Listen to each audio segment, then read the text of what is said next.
Dante's Inferno, Sunday, November 2nd. Buy tickets now. Come to the show, laugh, or burn in hell forever. Welcome back to the show. Welcome back to the show. Welcome back to the show. I'm Billy, the host. Welcome back to the show. Welcome back to the show. Welcome back to the show. Welcome back to the show. I'm Billy, the host. Welcome back to the show. I'm Billy, the host. This is the Billy Podcast. We're in beautiful Alpharetta, Georgia at the moment. And our special guest today has a comedy roast showcase coming up November 2nd, Sunday, at Helium Comedy Club Atlanta. Please welcome my special guest, Dante Quitman.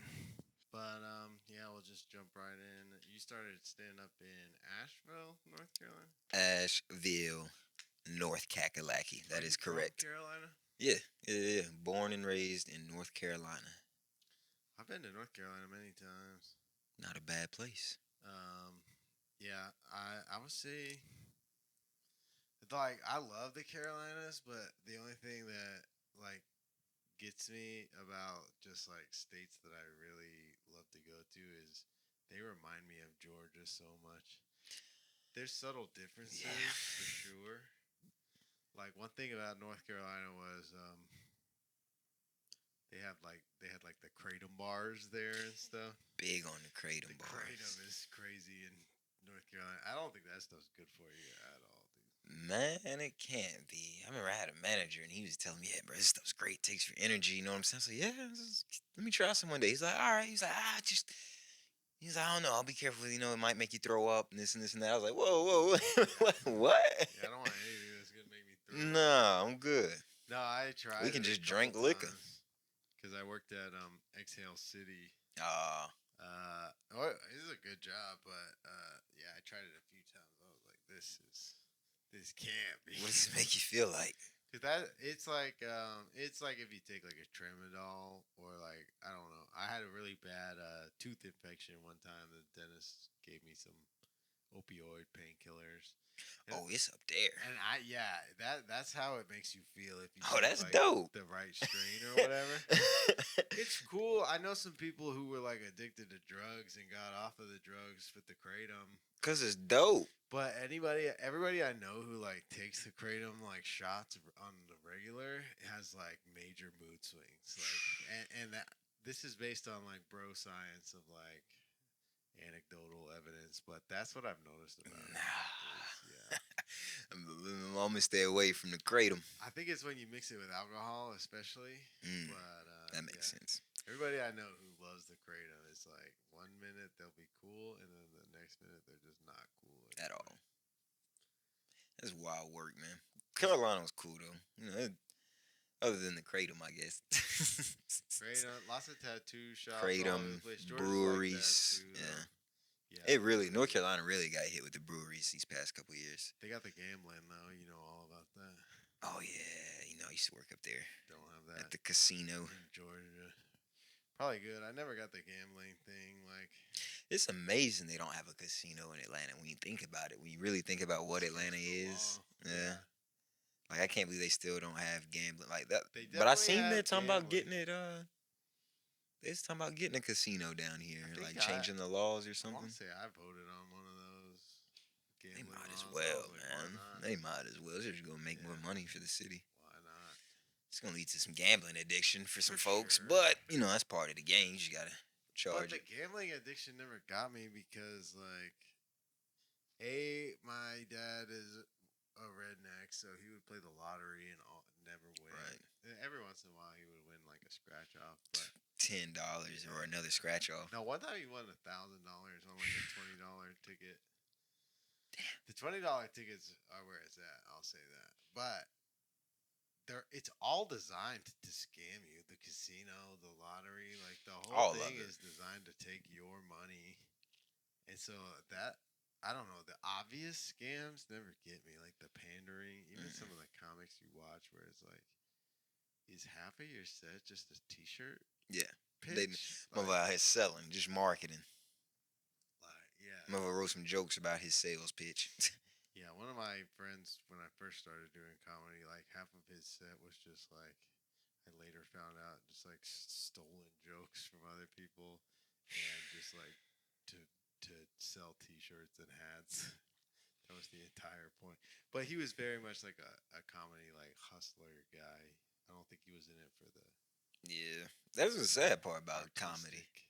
When you get into it, you realize it's like 60% of the people that are in it. It's like they're an actor or a content creator or somebody, and it's just like, hey, I don't have a gig right now, so my manager told me Yeah. get on the road. I know a lot of comics who started that way who eventually did become comics. But yeah, I mean that's something you just gotta accept. I feel like there is gonna be those times where some guy lost his fantasy football league and now he's doing an open mic, and it's kind of a bastardization of like your art form, and you just have to accept it. Because at Definitely. the end of the day, that guy's not a comic. Even if he does decent on the, which I've seen the fantasy football guys actually do pretty well, especially because they have like There's a 12 bro buddies crowd, there. yeah. I used to see him at 529 all the time. Mm. Have you ever done that, Mike? Mm. You gotta do 529. That's the Word. rite of passage. It's like the worst mic ever, dude. Like imagine Tin Roof, but in East Atlanta at 4 in the afternoon. And I'll say 529 It's is tough. like, well, I've heard some shady stuff. Like I don't know. I think they had like a new owner, and that guy didn't pay one of the bands or something like that. Damn. But 529 is probably like a more trendy bar than Tin Roof, I would say. But yeah, about the same audience. Tin Roof is like the first. Tin Roof is like the first mic that I went to when I moved down here. Yeah, we've talked a lot of shit about Tin Roof on this podcast for sure. I enjoyed my time at Tin Roof. Man, shout out to White Kenny. Oh yeah. Uh, Shout out to White Kenny. That's funny as hell. Everybody that's calls the him moniker White that Kenny. he earned by running Tin Roof. If there's two It was Kennys, only like a year or two, but it was so like if the hey brutal PSA, that everybody. if there's two Kennys in your town, and you're white and one of them black, you're White Kenny. You're White Kenny. Because that can't be Black Kenny. Yeah, we're not gonna call him Black Kenny. He's just Kenny. That's crazy. You're White Kenny. Does Asheville have a good scene? Yeah, it's real. It's supportive. It's real supportive. I liked it. I I was up there. I know about their comedy scene is they got that car on stage for their festival. I don't even know if they do the car anymore. What? I don't think they did it last year. Bring back the Kia. Bring back the Hyundai on the stage. I don't think they did it last year. I just seen ACF, like the letters on the stage. Really? I don't think I seen. No, dude. Why did they have that car on stage in the first place? It's sweet. I don't know. But I mean, Asheville is cool. It's like it's a smaller place. It's a smaller place than, Atlanta. So there's less mics, but I will say I had to adjust to coming down here because the main mic in Asheville is on Wednesdays. It's the Disclaimer Lounge. Yeah. And they get 50 people every Wednesday, like real people. It's like a real workout mic. Yeah. You can actually figure out what material's good, what material's not so good. Exactly. And then I came down here to Tin Roof. There's nobody in here. What the fuck is this? And you think I feel like that happens a lot where you're used to performing at open mics in front of an audience, then you come down here and you think like these open mics aren't helping you at all because there's no audience there. But it's really like it really does like advance you. Figure out what's really funny. Yeah. And what's not just like some filler stuff to say. And I think one of the biggest things that people should try to do is just like commit to your act. Like believe in your jokes. Yeah. If you're gonna tell that joke, no matter what, no matter if there's 0 people in the room or 5,000, like do it the way it's supposed to be done. Gotta perform it. Can't just say it. Yeah. Yeah, that's something. Yeah, that's what these rooms down, like the rooms down here, will teach you. It's gonna be like pretty much majority comedians, and you might have 6 audience members. But and those might be the right people to do well in front of too. Because the comedians are gonna be honest. Yeah. If that shit ain't funny, they're not gonna laugh. And then 6 weeks later, they might be like, "Oh yeah, Dante's funny. I saw him at Tim Room. He was good." No, yeah, And that's you might have been like, "That was one of the worst yeah. nights of my No, life." that's one thing about being young in the comedy game. I'm 2 years in, so I'm still learning like each day. But that's definitely one thing I learned. Like all your work, all your early opportunities comes from other comedians. Yeah. Any like big thing I've ever gotten came from another comedian. Another comedian, and one thing I like. One of my philosophies is everybody gets jealous when they see a show flyer and their face isn't on it, right? Oh yeah. And you might not even really be a good fit for that show. But you're just that like, why might did not I even not be get the booked? show for you. But Right. you're like, this person's on the show, and they didn't even ask me. Like, and the way I think about that is like, okay, I wouldn't even know this show existed. I wouldn't even know these people that I think maybe aren't as funny as me existed if I wasn't doing something right. So Right. then I try to think about it that way. And Yeah.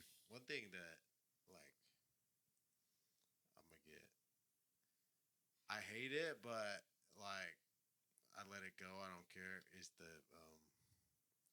dates flyers The dates, like what? where somebody's like, here's my October dates, and then it's all the shows Oh on. yeah. The only reason that gets on my nerves is because I've run shows before, and I know motherfuckers are just trying to book shows for the dates flyer. It's like, why? Yeah, yeah. You're right about that. You're definitely right So about that. annoying to me because I'm like, stop hitting me up for dates because I know you're just trying to fill up a little picture with your face on it. And Nah, I get what you're saying. It makes you look good. It's like you got something happening. Yeah. That is one thing I've noticed about stand-up. Kind of like you think like people's Instagram, like it looks lit on Instagram. Yeah. Like I'm on stage, I'm doing all this and that, but it's like if you turn that camera around, you'll see there's 3 people in the audience. I struggle with that so much because everybody's like, dude, you got to get the social media going. You got to get Instagram going. You got to do TikTok and all And that's this. it. And I'm like, yeah, I do understand that, but like it creates opportunities for a lot of people, and like it helps them sell tickets and sell merch and get people to find out about them. But also, I don't really want my Instagram, I don't want my Facebook or my social media to be like a product. Yeah, I I want know my exactly what cousin, you mean. like I want my auntie on my like cousin's side of the family to be able to look at my Instagram and be like, oh yeah, there's Billy, there's his wife, And his kid, and yeah, there's his you're like kid. life. Every once in a while, I don't post my kid a lot because Yeah. I know That's the hard I part about it. interact Like with crazy people. yeah, you want to get out there in the public, but it's like you want to keep your private life private. But Yeah. in this new age, it's like people want to see the private life too. But Yeah. quick break to right a little reset. And we're back. Had to take care of some managerial business. Yeah, you guys made the move to Atlanta. How was that? About a year ago. It was smooth, man. I just kind of grew up in like small towns my whole life, and then we had the option of like Charlotte or Atlanta. It was literally 2.5 hours. Like where I was at in my college town is literally 2.5 hours to either one. And my girl, her family is like from Charlotte and stuff, and grew up in North Carolina. Went to Charlotte a lot. Cool town, It's though. dope. It's this just scene's a little bit small as well, so you know what I mean. this scene's a little bit big. I would say Atlanta's like the smallest big scene. Yeah. But we're still up there with the big dogs. I feel like Exactly. especially now that like Helium is here and more headliners are coming through. Like For sure. I don't think people realize our scene was as strong as it is because I would go on the road and I would go to smaller scenes and I would be like, yeah, the comics here are really funny. They have good material, but it's like their stories are too long. They got too much fat On not that's meat. That's what I don't know if you know Moneybag Mafia, but he'd be at 85 South, and he was telling me that about L.A.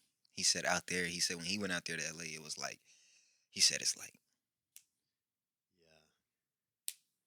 yeah, slow, like storytelling, slow dude, I pace, get and then that. out here we like boom, There boom, was boom. at least before COVID, there was a thing where like if you were at an open mic and a comic said they were from LA, they might as well have just like shot themselves off stage, dude, because everyone was gonna hate them. Yeah. Because I think just the culture out there is different, where like certain things are taboo for them that maybe aren't necessarily taboo here. Yeah. Because everybody's out there trying to make it. Yeah. And they're very uptight over there about like certain political things, almost to the point where it's like it'll be like they'll have a point, but the point that they have only applies to Los Angeles or like one of those types of cities. And it's like, yeah, I do see the point, but everybody here like doesn't care. Yeah.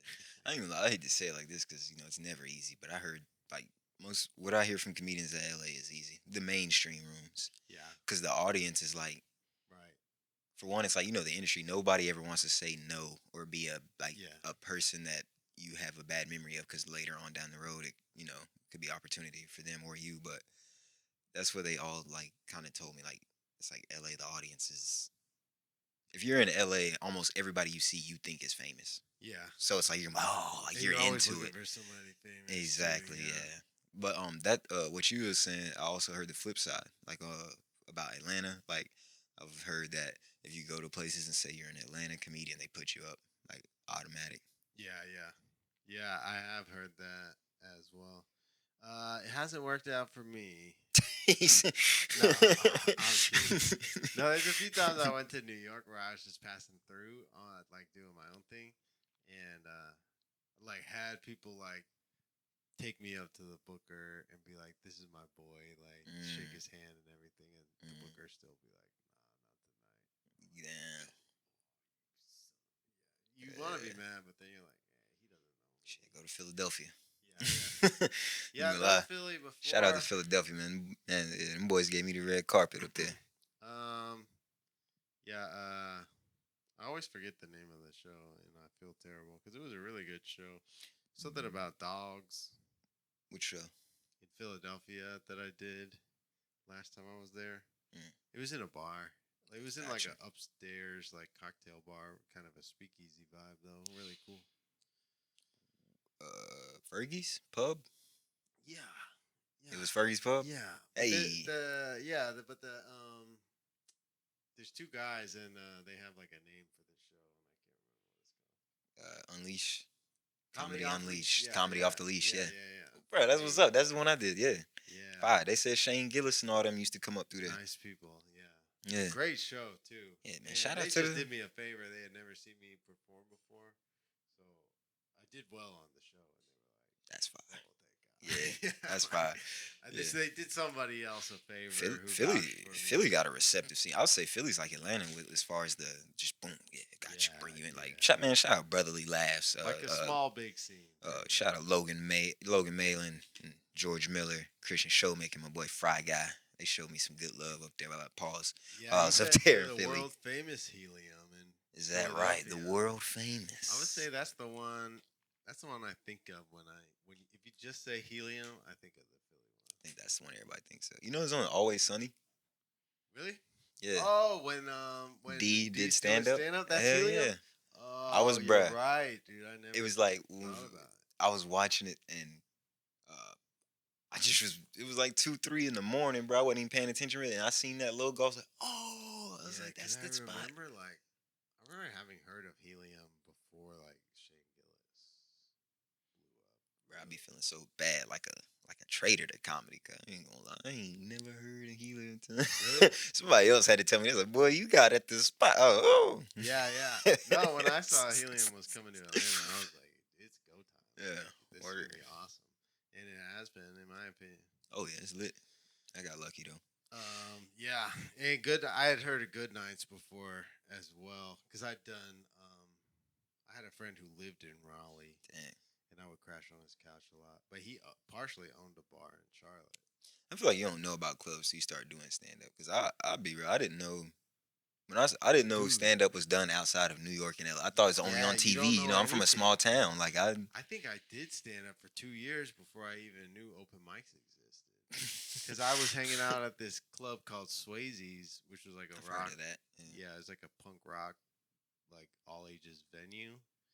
And then it was right next to like a gas station, so I would just go in the gas station, buy beer, get drunk, walk over to Swayze's, be a nuisance. And that's where I started doing stand up. Cause I was just like, well, if my band can't play a show, then I'll just do my own show. And I'll just get up there and talk.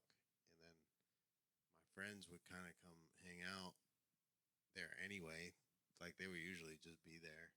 So they would just yell out stuff at me from the crowd. Be like, oh, tell this story about the time we did this, or like, oh, tell this joke, or whatever. So it was fun. That's what's up, bro. Then I got hooked up with E. Craig, and E. Craig started just like taking me around to open mics and just asking me to come to his open mics a lot. And I started meeting other comics. That's wild. What do you say is your favorite part? You like performing or writing more? I'm a performer for sure. I like to be on stage doing something. I don't know, man. I definitely have felt like I've tapped into that. I don't know what it is, like that spirit of the performance where you kind of are just living in the moment and things happen. Like that's why, man, whenever people say like, "Oh, can I send you some of the stuff I've been writing and like you give me some feedback on it?" I'm like, "Yeah, I can do that." But the truth is like I don't know if my joke is funny until I get on stage and say it. Like I don't even know if it's a joke until I get on stage and say it. That's kind of the way I do it. I don't know. Do you sit down and write a lot? I do it, but it's mostly like an exercise for me. It's mostly like a maintenance thing. Like I have to do this That's how it. so that I can keep the flow going, bro. If you stop and then you try like 2-3 weeks to just start writing, you're gonna be sitting there for hours. But if you just keep it going every day, write a little something here and there. I'm like, my philosophy is like, if I have an idea, I'm going to like pitch that idea at the worst possible time. And not the worst possible time, but I'm gonna say it even if it's not the best time to say it. Like if it's on a show and you're paying me like a decent amount of money and I'm really supposed to not mess this thing up or whatever, I'm still gonna try it. Like I don't care. Yeah, because I want to know. yeah, I'm that too. I mean, you see some other stuff. I'm gonna say, you gotta let it go. You gotta let it Especially, fly, bro. You don't know. You mean you never know until you know. yeah, especially if it's like, oh, thanks for coming all the way out here to the show. Here's all your money, like, and then I do a couple jokes and I'm doing well, like my material that I know is supposed to work is working. Then I'm like, oh yeah, you about to get this new idea. You got at least in the middle And I somewhere. don't even have a setup or a punchline for it. We're just gonna say it and see what happens. Yeah, that'd be my problem. I find the punchline first, Yeah. so I'll just say some wild shit, Yeah. and then everybody look at me. I'm like, but then it's like 3-4 weeks you guys later. are supposed to help me with this. Don't you understand that? Then about a month later, I'm like, oh, right. Settle. You gotta get to that. You Don't can't look at me just- crazy. Don't look at me crazy. Y'all came to the show. You wanted me to say something. Nah, man. I said it. Yeah. But that's me. Like, um, I can't read your joke and tell you if it's funny or not. Right. I gotta see it on stage. We did a couple where we just like we get on the stage and tell a couple jokes and then kind of give each other feedback. I think that's really So you a fan of like writers' rooms? definitely. I think if you're like an aspiring stand-up comic and you're like, I want to learn how to do it and I don't know where to start, like start by doing like a play. I think learn like a community theater production or something, like just learning Live how to performance. stand on stage. That's one thing that they don't really teach you a lot is like the classical technique. Body movement. Right. Yeah. Like there's a thing on stage where you can turn your side to the crowd, but you never want to turn your back to the audience while you're talking. And that's kind of like intuitive with stand up because you're not really doing any stage blocking or anything. But there's a lot of things that aren't intuitive, like projecting. Like there's a fine line between like the cadence and the rhythm and the subtleties of your voice, and the audience not being able to understand what you're saying. Mm, that's real. I had to learn how to project because of like not like on purpose, like on accident, kind of. When I was in Asheville, I used to like have to because I was in my college town when I started doing. I was in college when I started doing stand up. I drive to Asheville, and it was an hour. Like every time I went to do stand up, the first year it was an hour. So I went like super early because I remember one day I showed up, signed my name on the open mic list, and I didn't, and or no, I showed up and the list was already full. I was like, damn, I just drove a whole hour and it's already.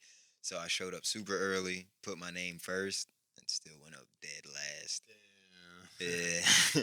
So like at where they where they used to do the mic, it was at the Asheville Music Hall, and at like 10 or 11 o'clock, like it's two-story, like downstairs, they start playing music, live music, like a band.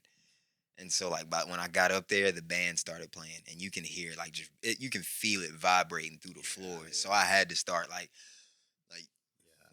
yelling, not yelling, but like projecting more. Those and are the then worst. I was really early on. I used to get nervous, but I was so mad about going up dead last that I wasn't nervous, and then I had to project, and that was like my first good set. Have you ever been doing like a bar? This will happen in Atlanta a lot, in like the surrounding suburbs, where like you'll be doing a bar, a couple comics will start bombing, and then the whole bar will start just talking. Ah, yeah, that's the worst. And then, dude, it's like, now I have to go up, do my set, and I have to scream at all my jokes at these people, so that they'll realize that my jokes are funny. Yeah. And then they'll start listening again. Yeah. And then it's like halfway through my set, I'm like yelling my whole set. I just want to stop and be like, okay, now, like, I'm just gonna. can we start over? Because now you're listening, and this isn't how I really talk. I don't really talk. Yeah, that's happening too. But I do like that point of going to a bar show or mic, and you up there and like nobody's listening, everybody's talking, and you say something and you get like one table to laugh like hard. Yeah. Because they were actually listening, and then everybody's like, "What the fuck are they laughing at?" And then it gets super quiet. That's the best. That's the best. Like that's one of the best feelings right there. That's why we still talk about McCracken's, because you see that happen at McCracken's. Oh, yeah. Where it's like, okay, a couple people start bombing, the bar starts getting rowdy, and then Daniel Delano goes up and says one thing, and now it's all back. That's all like, you we're gotta back do, in man. business. That's Yeah. all you gotta Just do. something crazy. You should get one good one off. You know what I mean? And then they all lock in after that. That's a good feeling right there. So I think we should definitely talk about the Inferno. Oh yeah, we got to. The reason for the emergency podcast. Emergency podcast is for the Dante's Inferno, November 2nd, Sunday at Helium Sunday, Comedy Club. November 2nd at Helium Comedy Gonna Club, be a Atlanta, fire one. conveniently located in beautiful Alpharetta, Georgia. Gotta love Atlanta. What's the concept behind Man, Dante's Inferno Comedy Roast Showcase. It's gonna be fire. We got 4 featured comedians: Daniel Delano, Kamal Secret, Ilhan Ali, and Lana the Great. They're gonna all perform some of their best material, and then the audience will decide out of those 4 which 2 they thought were the funniest, and those 2 will go head to head in a roast battle. And in between those 4 sets, we're gonna have some roast battles, just bow, bow, bow, and then a kind of lightning round, bucket goblet of fire is what I'm calling it. Where we'll just do some impromptu roast battles on the spot. Comedians that show up, we're gonna put their name in a bucket. We're gonna draw them out random on the spot. So they stand up and roast battles. And it's part competition, part showcase, part roast battle. Fire. What? How'd you come up with the concept of this show? I like roasting, man. I ain't gonna lie, I like roasting. I do. I think there's some people who can lean on it as like a one trick pony, but I also think like I wouldn't want to go to just a roast battle, because that seems like it. Roast battles are hit or miss. Like it gets boring. It's gonna be boring. So I'm like, unless you have the best of the best every time, and you can't. It gets boring. It's impossible to do that. So I'm like, I can watch 5 minutes of boring stand up, but 10 boring roasts in a row. Come on, man. So that's why I wanted to do like something. Like, let's get some people in here who like know that they got it. They know they got dope material, and we can have a good show and just enjoy that. And then we also got this. Yeah. We also got this roast going on. Yeah, You know, in between keeping things light, fun. Yeah. See some of the wild cards. Yeah, bro. That's the best part of a comedy show. That wild thing that happens that nobody can plan for. That's my favorite part. It's the best part of any open mic. It's the best part of any show. That just wow, whoa, this happened. Whenever something crazy happens, like the guy waving the flag, that was wild. Or Garrison hitting every note on the gong show. It's just like those are the moments that make it all worth it. Make it work, yeah. So yeah, I could see that happening. But yeah, man, it's Inferno for sure. Plus, I mean, like, you know, I've been. This will be my first show, you know, that I've produced before. I guess, you know, whatever you want to call it. But just wanted to finally like see. I feel like I like I know a good show.